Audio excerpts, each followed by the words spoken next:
Christmas Eve, U.S. Ambassador to the UN, Nikki Haley, released a statement about the newly agreed UN budget for the coming year. In it, she highlighted a U.S. negotiated $285 million budget cut. So let's take a look at just what the organization's budget is and what it does. The UN's budget for 2018 to 2019 tops out at $5.4 billion, meaning Ambassador Haley's negotiation shaved off a little more than 5% of the overall budget. It's a big deal. Contributions from member nations are calculated from a formula in the UN Charter, which pegs the U.S.'s responsibility at 22% of the total budget. That comes out to about $1.2 billion that the U.S. owes for next year. Now, based on the formula, the cut to the UN budget saved the United States about $62 million.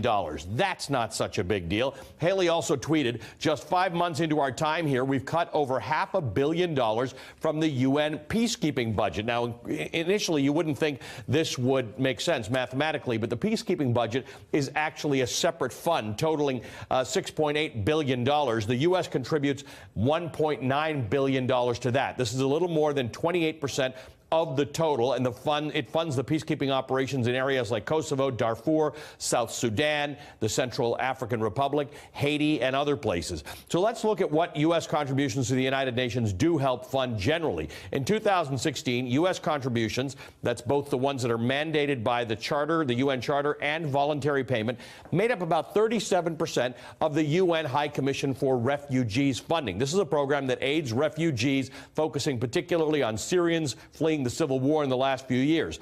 34% of the World Food Program's budget in 2016 came from U.S. contributions. This program helps to feed people in areas like Pakistan, civil war-ravaged Yemen, and refugee settlements in Jordan.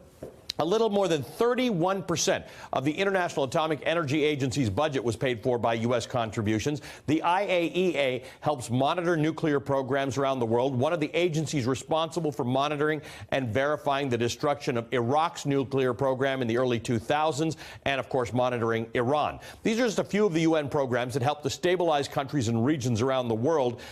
They face cuts with each successful reduction, as Ambassador Haley calls them.